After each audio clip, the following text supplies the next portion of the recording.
Well, on every one of my social media feeds for the last 5 days or 4 days since this article hit, people have been exploding. Their brains are frying out of their heads over this article in the Wall Street Journal. Mike Maru has $1 million in student loans. How did this happen? Mike Maru, a 37-year-old orthodontist, made a big investment in his education, and as of Thursday, he owed $1,060,945 in student loans. Mr. Maru pays only $1,589 a month, not enough to even cover the interest, so his debt from 7 years at the University of Southern California grows by $130 a day. In 2 decades, his loan balance will be $2 million. He and his wife, Melissa, have become numb to the burden, focused instead on raising their 2 daughters. If you thought about it every single day, Ms. Maru said, you'd have a mental breakdown. Due to escalating tuition and easy credit, the U.S. now has 101 people who owe at least $1 million in federal student loan debt. 5 years ago, it was 14 people. While the typical student borrower owes $17,000, that's not true, it's 37, the number of those who owe at least $100,000 has risen to 2.5 million. The government essentially allows graduate students to borrow any amount to cover tuition and living costs, with few guardrails on how the final sum will be repaid. These are choices. We are not coercing, says the dean of USC's Herman Ostrow School of Dentistry, where Mr. Maru went to school, which is one of the most expensive dental schools in the U.S. You know exactly what you're getting into, says the dean. Dental school is the costliest of higher education programs in the U.S., an average of $71,820 a year. The USC program now costs $91,000 a year and $137,000 when living expenses are included. Halfway through dental school, he said he started to worry about the soaring costs of his education. Why did it take halfway? You're in the most expensive dental school in the U.S. I'm sitting here saying, holy crap, should I really be doing this? Mr. Maru called. Should I drop out? Miss Maru, 35, said her husband and her decided it was too late to turn back. If he quit or transferred to a cheaper school, he still owed for the loans he already had. Yeah, so the cheaper school would keep you from doing what? The USC education helped Mr. Maru earn $225,000 last year. No, being a dentist helped him earn $225,000 last year, working for a corporate practice in Draper, Utah, outside Salt Lake City. That compares with $158,000 median income for dentists. Some dental school educators fear that the eye-popping... Oh, let me help you all with that for a second. That's a misnomer. Let me stop just for a second. The median income for dentists is $158,000, but not for orthodontists, and he's an orthodontist. So let's learn the difference here. It's $225,000. He's not making extra money because he went to USC. Where he went to school did not increase his income. He went to the most expensive school, and he makes an average income. Note to those of you who want to go to an expensive school because you say it's going to cause you to make more money. It doesn't. Anyway, moving on. Some dental school educators fear that the eye-popping cost to enter the profession could dissuade good prospects from even trying. Ya think? Dental school's financial aid director estimated that the basic 4-year program would require $400,000 to $500,000 in student loan debt. Mr. Maru and his wife concluded dental school is a good investment.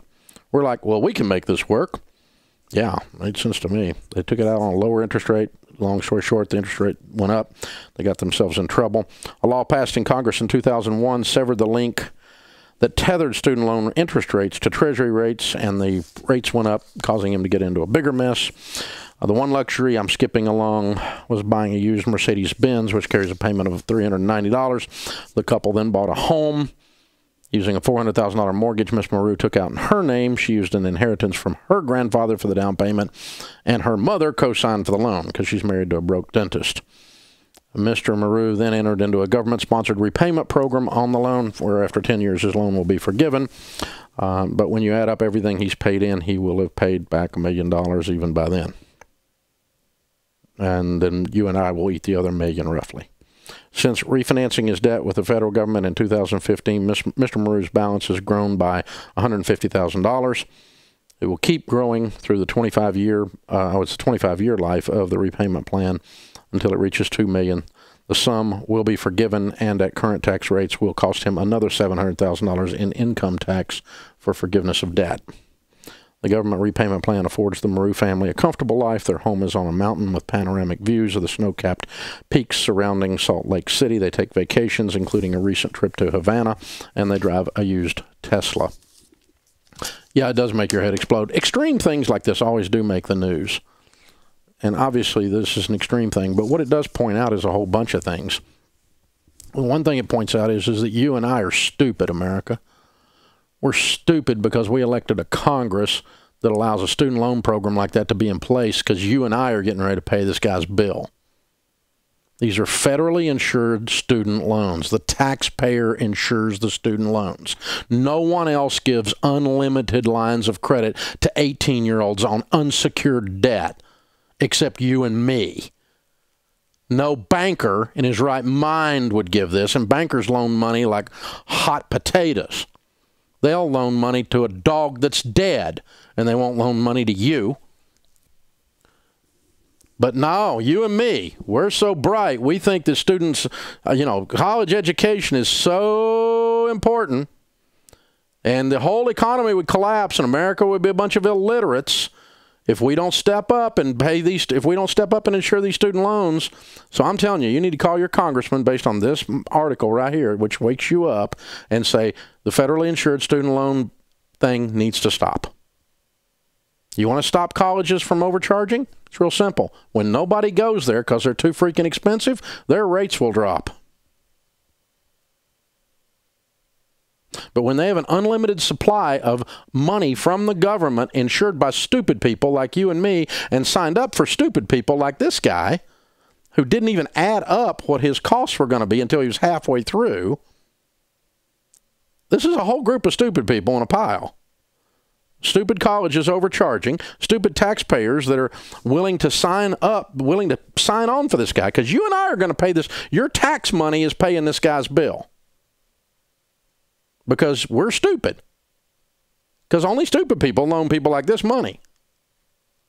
So we're stupid. We guaranteed this loan. It's a federally insured student loan. The student loan program is a freaking disaster.